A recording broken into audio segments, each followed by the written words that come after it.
The first call came at 10:47 p.m. The second came less than a minute later, then another, and another. By 11:15, my phone screen looked like it was having a seizure.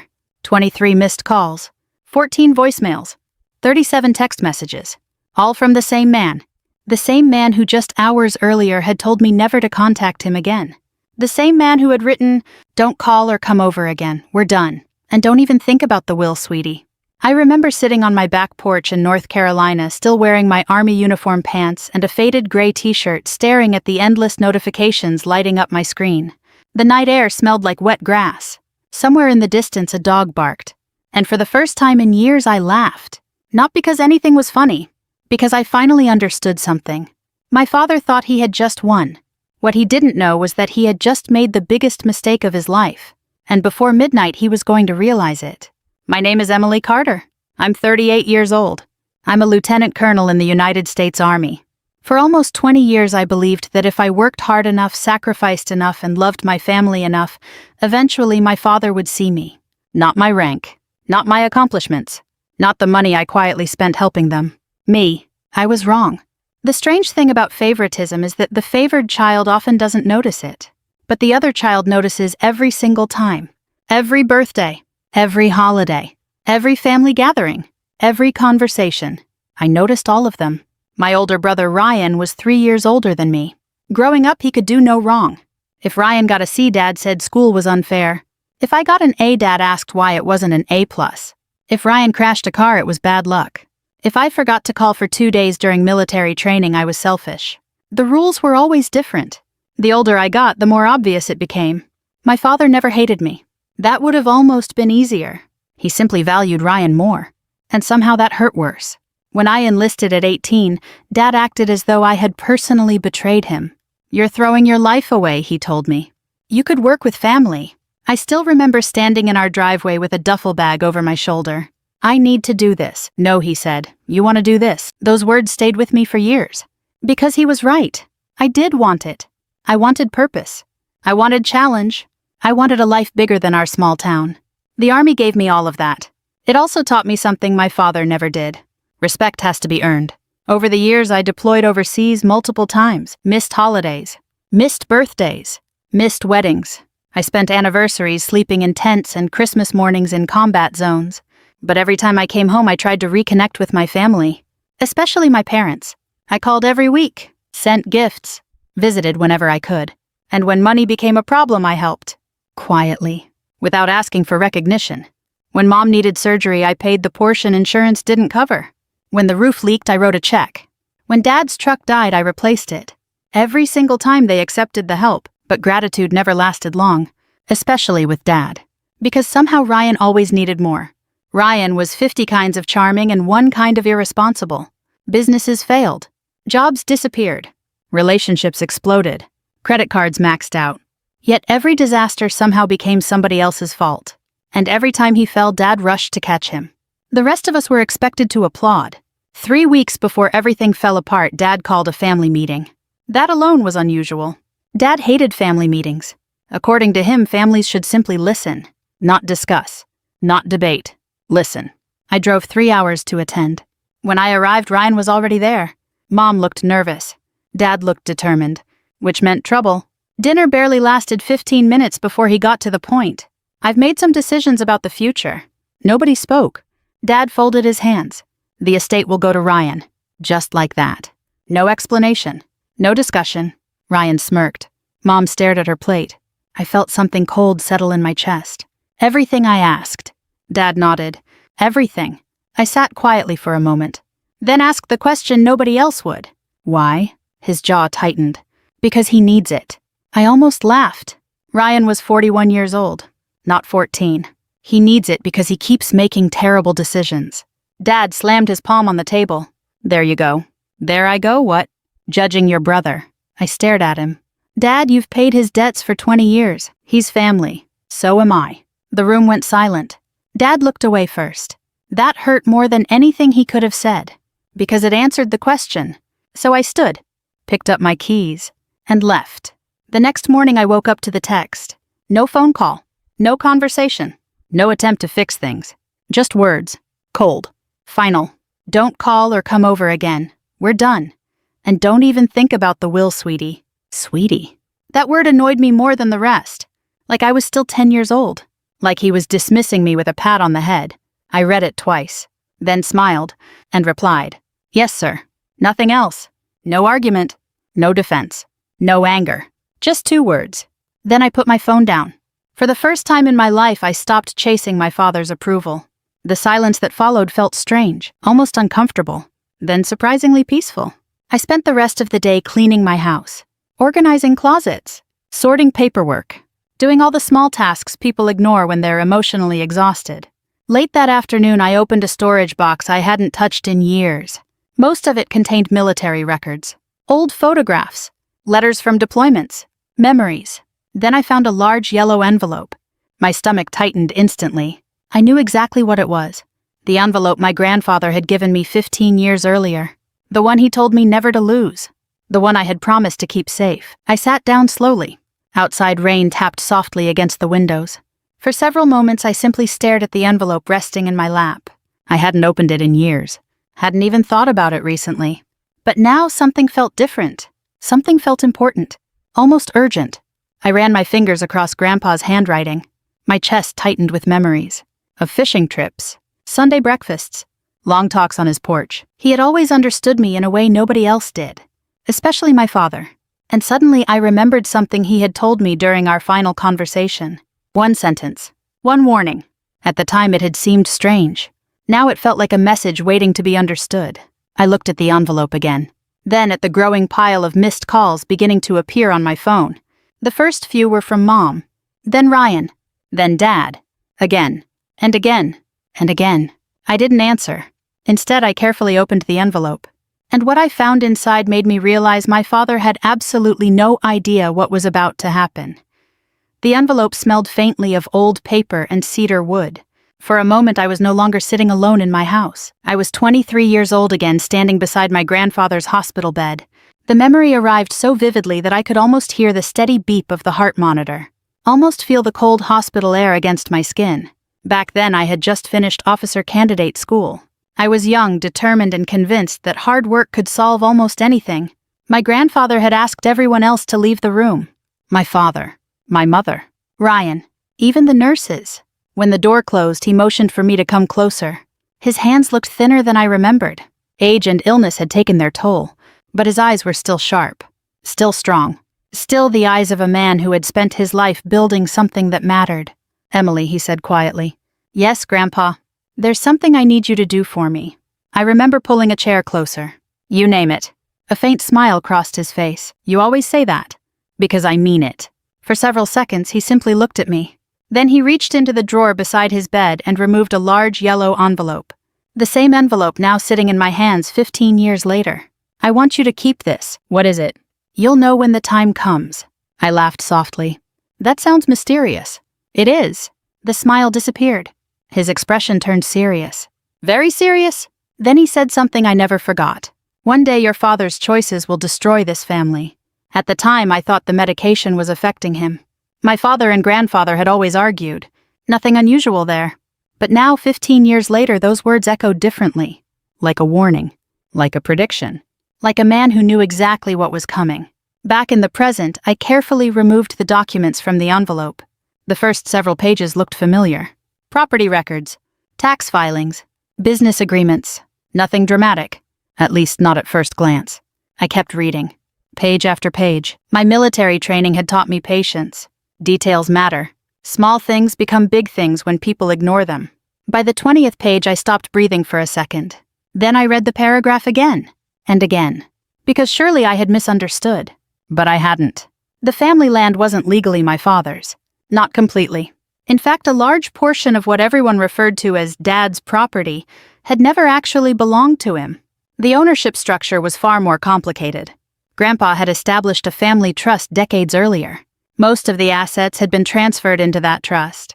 Dad had been named trustee, manager, caretaker, not owner. That distinction changed everything. I leaned back in my chair. Outside, rain continued falling against the windows. Inside, my heartbeat felt louder than the storm. I kept reading.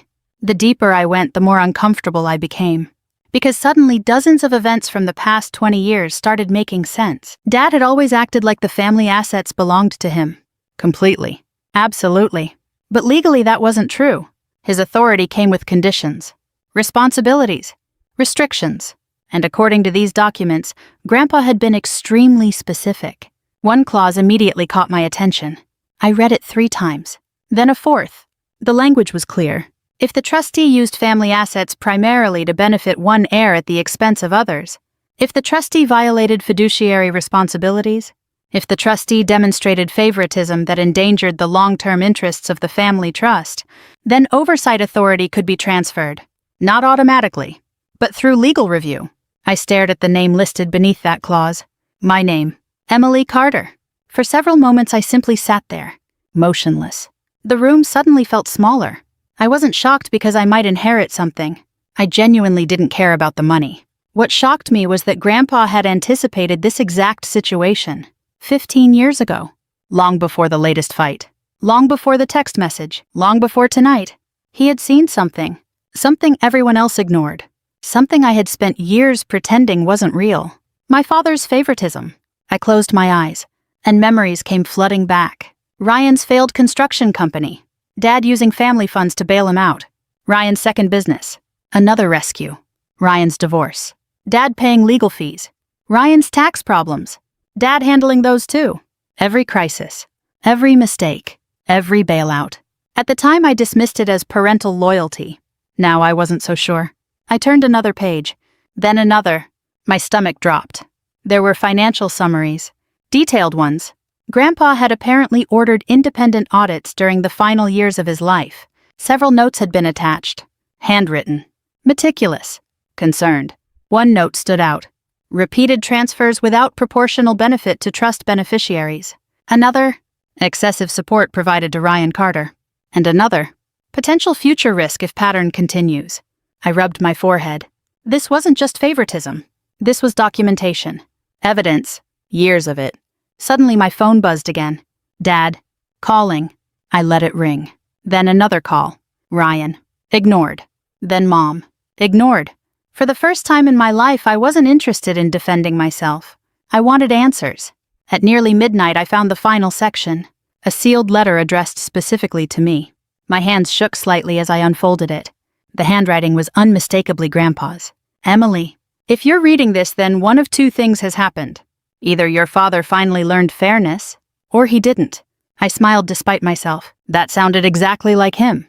I kept reading. You will be tempted to protect people who refuse to protect you. You always have been. That is one of your greatest strengths, and one of your greatest weaknesses. The words hit harder than I expected, because they were true, painfully true. I had spent years helping people who rarely appreciated it, years earning love that should have been freely given. The letter continued. Do not confuse kindness with surrender. Do not confuse loyalty with obedience. And do not allow guilt to make decisions that wisdom should make. By the time I reached the final paragraph, my eyes were burning. Not from sadness, from understanding. The last sentence stopped me cold. When the time comes, call Richard. He'll know what to do. Richard. I knew exactly who that was. Richard Holloway. Grandpa's attorney. The man who had handled nearly every legal matter in our family for over 40 years. The man Dad rarely spoke about anymore. The man I hadn't seen since Grandpa's funeral. I glanced at the clock. 12:07 a.m. Far too late for a call. At least for most people. But Richard had always been different. I searched through old contacts. To my surprise, his number was still there. My thumb hovered over the screen. For a moment I hesitated. Making that call felt like crossing a line, like stepping into a future I couldn't yet see. Then my phone vibrated again. Dad. Calling for the 8th time. A text arrived seconds later. Emily. Please call me. Another appeared. We need to talk. Then another. It's important. I stared at those messages. The same man who had disowned me less than 24 hours earlier suddenly wanted a conversation. Interesting. Very interesting. I set the phone down. Then dialed Richard Holloway. The call connected on the second ring. A tired voice answered. Hello, Mr. Holloway. A pause. Then recognition. Emily. Yes, sir. Another pause followed. Longer this time. Almost as if he had been expecting this moment. Finally, he exhaled slowly. and said words that sent a chill through my entire body. I've been waiting years for this phone call. For a few seconds after Richard spoke, neither of us said anything. Rain continued tapping against my windows. The digital clock beside the couch glowed 12:09 a.m. And somewhere deep inside me, a feeling I hadn't experienced in years began to stir. Not anger. Not revenge. Certainty. The kind that arrives when scattered pieces finally start fitting together. Richard cleared his throat. Do you have the envelope? Yes. All of it. I think so. No, he said quietly. You don't think so. You need to know so. I looked down at the document spread across my coffee table. Then yes. Good. The relief in his voice was unmistakable, as though he had spent years worried those papers might disappear, or be destroyed, or never be found at all. Your grandfather trusted you, he continued. More than Dad. A soft sigh came through the phone. I didn't say that. You didn't have to. Richard was silent, which told me everything. He asked me to scan several pages and send them immediately. By 2 a.m, we were still reviewing documents. By 3, he had confirmed what I already suspected. The trust was real. The conditions were real. The violations were potentially very real. And my father had absolutely no idea. When I finally climbed into bed, the sun was only a few hours away. My phone contained 38 missed calls. I slept anyway, better than I had in years. The next morning began with another message from Dad. Emily, call me. No apology. No explanation. No acknowledgement of what he'd written. Just a demand disguised as a request. I didn't answer. Instead, I made coffee and drove to Richard's office. His building sat on a quiet street 2 towns away. The same red brick structure it had been for decades. When I walked inside, Richard looked older than I remembered. His hair had turned almost completely white. His shoulders seemed thinner. But his eyes were still sharp. Very sharp. He greeted me with a handshake, then immediately got to work. For 6 hours, we reviewed records, financial statements, property transfers, trust reports, tax documents, correspondence. The deeper we dug, the worse things looked. Not because my father had stolen money. He hadn't. At least not in the criminal sense. The problem was something else. Something more complicated. For years, he had treated trust assets like a personal safety net for Ryan. Whenever Ryan failed, trust resources appeared. Whenever Ryan struggled, trust resources appeared. Whenever Ryan made another terrible decision, trust resources appeared again. The pattern stretched back nearly 15 years, one rescue after another, one exception after another, one justification after another. By late afternoon, Richard removed his glasses and rubbed his eyes. I've spent 42 years practicing law. That long. Unfortunately, I smiled. He didn't. Emily, I've seen a lot of families destroy themselves. The room grew quiet. But this? He tapped a thick stack of papers. This wasn't about money. I knew exactly what he meant. Because he was right. The money was simply the symptom. The real disease was favoritism. Years of it. Decades of it. And everyone around my father had been forced to adapt. Mom learned not to argue. Ryan learned not to take responsibility. And I learned to expect disappointment. The following week brought more discoveries. Some painful. Some almost absurd. Meanwhile, my father continued calling. Every day. Sometimes multiple times. I never answered. Not because I wanted revenge. Because for once I wanted the truth before the conversation. And every day his messages became more desperate. Please call me. We need to clear this up. This has gone too far. Emily, answer your phone. The irony wasn't lost on me. For years I had been the one chasing him. Now the roles were reversed. One afternoon Richard called. I need you to see something. An hour later I was sitting across from him again. He slid a folder toward me. Inside was a copy of a proposed sales agreement. I frowned. What is this? The family land. My stomach tightened. Several hundred acres. The property Grandpa had spent most of his life building. The property every family gathering revolved around. The property Dad swore would stay in the family forever.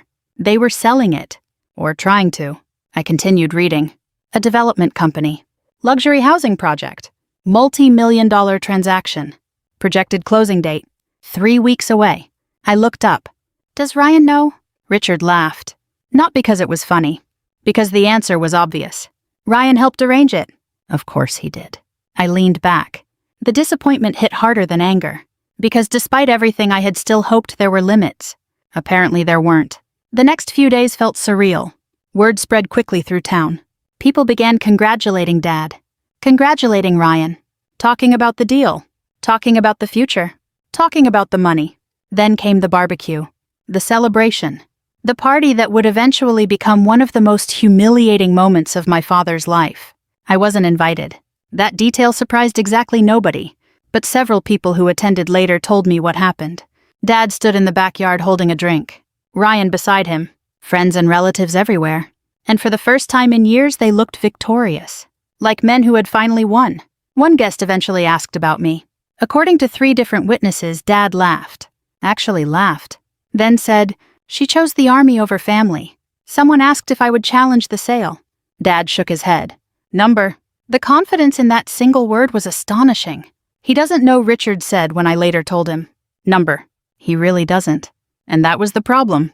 My father wasn't being malicious anymore. He was being careless. Careless people eventually make mistakes, big ones. A week before the scheduled closing, Richard finished the final review. The conclusion was devastating. The trust violations were undeniable, documented, extensive, legally actionable. For several minutes, I simply stared out his office window. Cars passed below. People walked sidewalks. Life continued normally. Yet I knew mine was about to change. "Do you want to proceed?" Richard asked. I didn't answer immediately. Because despite everything, this was still my father. The man who taught me how to ride a bike. The man who attended my high school graduation. The man who once carried me into the house after I fell asleep in the truck. People are rarely all good or all bad. That's what makes family so complicated. Finally, I looked at Richard. What happens if I do nothing? He didn't hesitate. The sale moves forward. And after that, the trust may be damaged beyond repair. I nodded slowly. The answer wasn't difficult anymore. It was simply painful. 3 days later, official notices were prepared. Legal reviews were completed. Emergency motions were ready. Every document sat neatly inside a black leather folder. Waiting. The closing date arrived on a bright Thursday morning. The kind of morning that feels too peaceful for disaster. I woke before sunrise, put on my army dress uniform, pressed every crease, polished every button. Not because I wanted attention, because Grandpa would have expected professionalism. By 8:30, I was standing outside my house, the black folder under my arm, my phone buzzing again. Dad, calling. I silenced it, then climbed into my car. An hour later, I pulled into the parking lot outside the law offices where the sale would be finalized. Luxury SUVs filled the lot. Investors had arrived. Bank representatives had arrived. Developers had arrived. And inside that building, my father was probably smiling, certain he had already won. I stepped out of the car, adjusted my uniform jacket, picked up the folder, and walked toward the entrance. Because in just a few minutes, everyone inside was about to learn something my grandfather had known for 15 years. The wrong person had been in control all along. The receptionist looked up as I entered the building. For half a second, I saw confusion cross her face. Then recognition. Then surprise. Not because of who I was, because of what I was wearing. Army dress blues have a way of changing a room before a single word is spoken. People notice. They straighten up. They look twice. Not out of fear, out of curiosity. I thanked her politely and followed the directions to the conference room. As I approached the closed door, I could already hear voices inside. Laughter. Confident laughter. The kind people make when they think everything has already been decided. I paused for 1 second. Not because I was nervous. Because I was remembering my grandfather. His porch. His voice. The envelope. The warning. Then I opened the door. The room immediately fell silent. Every head turned. My father's smile disappeared first. Ryan's disappeared second. Several investors looked confused. A banker adjusted his glasses. One of the attorneys frowned slightly. Nobody had expected me. Especially not my father. For several long seconds, nobody spoke. Then Dad pushed his chair back. Hard. "What are you doing here?" His voice carried across the room. I calmly closed the door behind me. "Good morning, Dad. I asked you a question." I heard it. His face reddened. "I told you not to come." The words hung in the air. A few people exchanged uncomfortable glances. I looked directly at him, then smiled. Not mockingly, not cruelly, just calmly. "I'm not here as your daughter." The silence that followed felt almost physical. Nobody moved. Nobody spoke. Ryan stared at me. Dad blinked. What does that even mean? Before I could answer, another voice came from behind me. Perhaps I can explain. Richard entered the room, carrying 3 large binders. The moment my father saw him, something changed. Only slightly. But I noticed the confidence wasn't completely gone. Yet, however, a crack had appeared. A very small crack. Richard walked to the table, placed the binders down, and sat. Richard, Dad said, "What is this?" An issue that should have been addressed years ago. The room grew even quieter. One investor looked at another. The banker stopped reviewing documents. People could sense something was wrong. They just didn't know how wrong. Dad laughed nervously. "This isn't the time." Actually, Richard replied, "It's exactly the time." The attorney representing the development company spoke up. "Is there a problem with the transaction?" Richard nodded. "Yes." That single word changed the atmosphere immediately. Every person in the room became alert. Pens stopped moving. Papers stopped turning. The room shifted from celebration to caution. Dad crossed his arms. "Richard, enough." "Number." The answer came instantly, firmly. The kind of firmness that only comes from someone who knows they're standing on solid ground. Then Richard opened the first binder. "My responsibility today is not to protect anyone's feelings." He looked directly at my father. "My responsibility is to protect the trust." The trust. Several people frowned. The developers looked confused. One banker immediately started taking notes. Dad's expression hardened. "There's no issue with the trust." Richard opened a document. "There is." Then another. "And there has been for years." Ryan finally jumped in. "This is ridiculous." Richard didn't even look at him. Instead, he continued turning pages, one document after another. One financial record after another. One transfer after another. The evidence piled up slowly, methodically, relentlessly. No dramatic speeches, no shouting. Just facts, which are often far more dangerous. Within 15 minutes, the atmosphere in the room had completely transformed. The investors no longer looked excited. They looked concerned. The banker no longer looked relaxed. He looked worried. And my father looked increasingly uncomfortable. Then Richard revealed the trust agreement. The original version, signed decades earlier. The room became completely silent. He explained how ownership had been structured, how authority had been delegated, how fiduciary responsibilities worked, how trust assets were supposed to be protected. The developer's attorney interrupted. "Are you saying Mr. Carter does not own these properties outright?" Richard nodded. "Correct?" The man froze. "So who does?" Richard slowly turned toward me. Every eye in the room followed. The silence felt endless. Then Richard spoke. "The trust beneficiaries." Another pause. "And under specific conditions, oversight authority transfers to Lieutenant Colonel Emily Carter." Nobody moved. Nobody even breathed. Dad looked stunned. Ryan looked confused. The investors looked alarmed. The banker looked like he suddenly wished he were somewhere else. What Ryan finally said. Richard calmly handed over copies. Nobody argued anymore. Because now there was documentation. Signatures. Legal records. Evidence. The conversation changed immediately. Questions started flying. Dates. Transactions. Conditions. Reviews. Responsibilities. The developers looked increasingly uneasy. One banker stepped outside to make a phone call. Another attorney began reading faster. Very fast. The celebration was over. Dad stared at me. "How long?" His voice sounded different now. Smaller. "How long have you known?" I held his gaze. "Long enough." His jaw tightened. "Long enough for what?" "Long enough to give you every chance to do the right thing." Those words hit him harder than anything else said that morning. I could see it. Because he knew they were true. For years I had given him chances. Hundreds of them. Probably thousands. I had tolerated insults, dismissals, favoritism, disrespect. Not because I was weak. Because I kept hoping. Hoping one day he would choose fairness. One day he would choose family over pride. One day he would see me. Instead he sent a text message. And accidentally started the collapse of everything he thought he controlled. Ryan slammed both hands on the table. "This is your fault." The accusation echoed through the room. Several people looked embarrassed for him. I simply watched.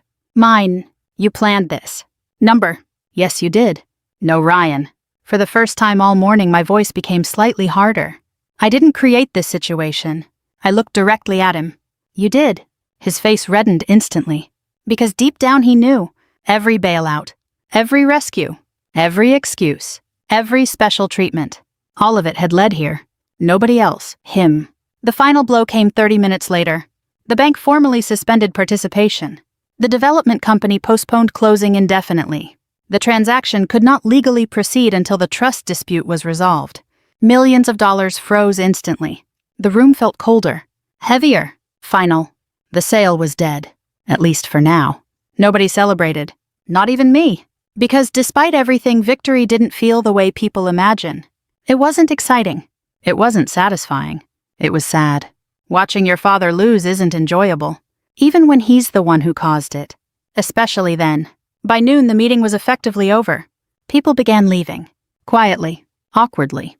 Nobody wanted to be there anymore. One by one, they disappeared. Until only a handful remained. Ryan left first. Angry. Humiliated. Blaming everyone except himself. The same pattern he had followed his entire life. Then Mom left. Tears in her eyes. Unable to look at anyone. Finally, only Dad remained. Standing beside the conference table. Looking older than he had that morning. Much older. For several seconds, neither of us spoke. Then he asked the question. Not as a businessman. Not as a father. Just as a man. Was I really that unfair? The room suddenly felt very quiet. I thought about lying. Making it easier. Softer. Kinder. Instead, I told him the truth. Yes. The single word landed like a stone. Dad looked down. For the first time in my life, he had no argument. No defense. No explanation. Just silence. A few moments later, he picked up his coat, turned toward the door, and walked away. Not angry. Not shouting. Not blaming. Simply defeated.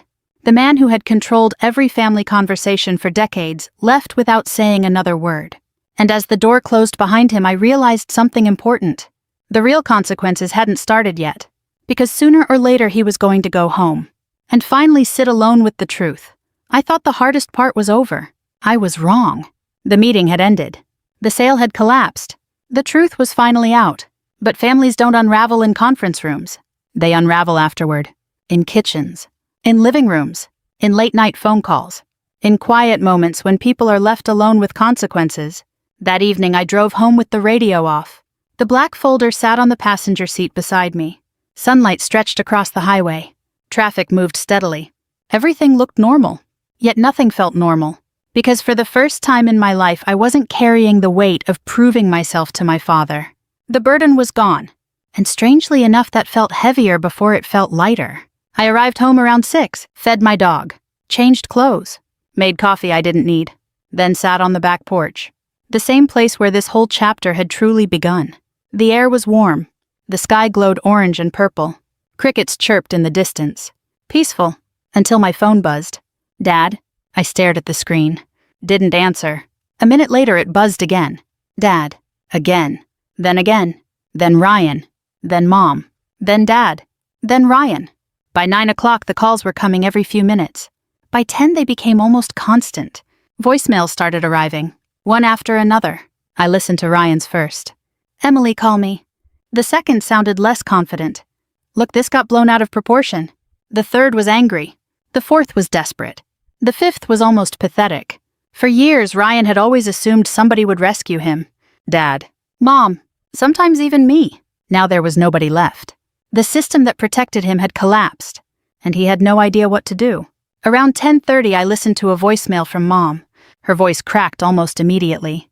Please call me sweetheart. I closed my eyes. Mom had spent most of her life trying to keep peace between people who refused to change.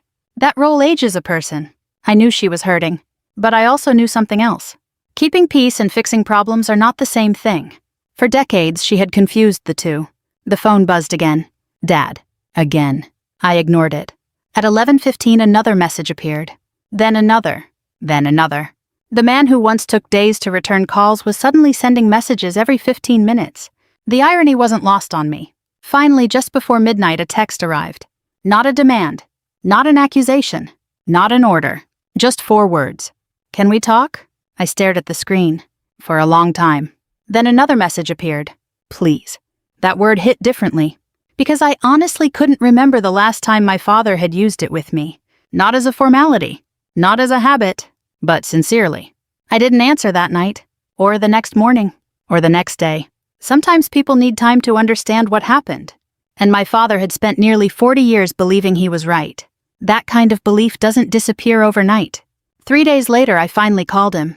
The silence after he answered lasted several seconds. Then he spoke. Emily. His voice sounded tired. Older. Smaller. Hi, Dad. Another pause. I didn't think you'd call. I looked out my kitchen window.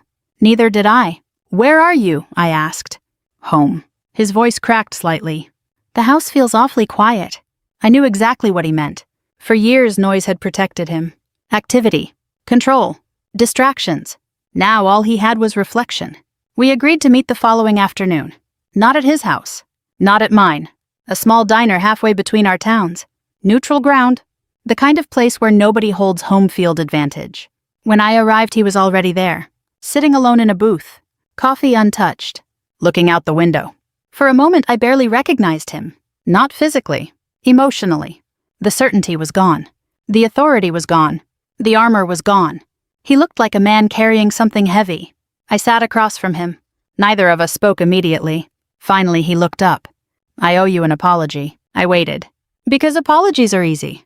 Accountability is harder. He nodded slowly, as though understanding exactly what I was thinking. Then he surprised me. He didn't defend himself, not once. Instead, he told the truth, the whole truth. About Ryan, about guilt, about fear, about mistakes. After Grandpa died, he had convinced himself Ryan needed protection. Then more protection. Then even more.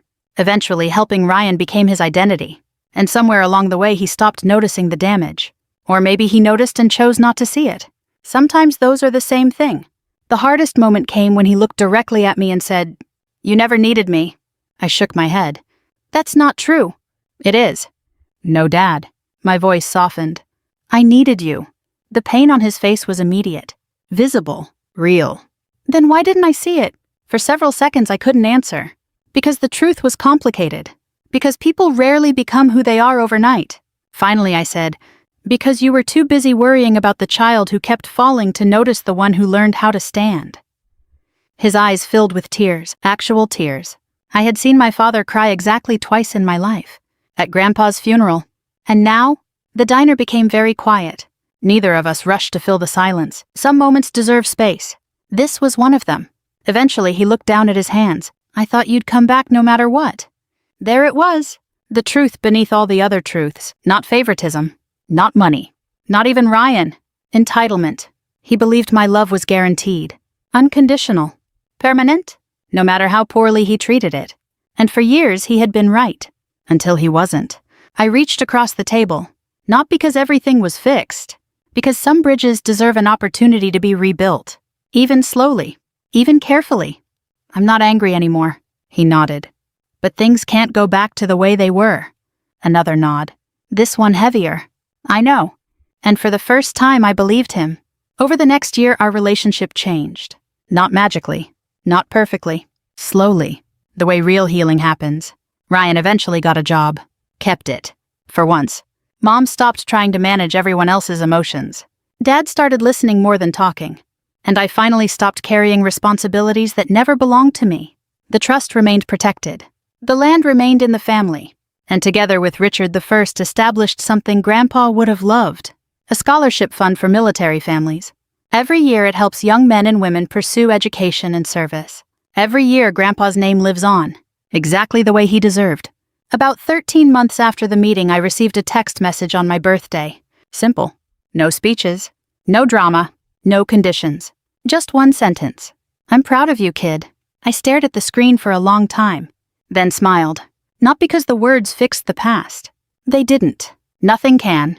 But because they arrived honestly. Finally, after all those years, I put the phone down, looked out toward the evening sky, and continued living the life I had built myself. Not because my father finally approved, but because I had learned something much more important. Your worth does not begin when someone recognizes it. Your worth was there all along. And sometimes the greatest victory isn't proving people wrong. It's finally stopping the need to prove anything at all. If this story touched you, I'd love to hear your thoughts. Have you ever had to walk away from someone you loved in order to protect your peace? Let me know in the comments and tell me where you're watching from. We share new stories every day. And if you enjoy heartfelt family dramas like this one, be sure to subscribe so you don't miss the next journey. Until next time, take care of yourselves and the people who truly value you.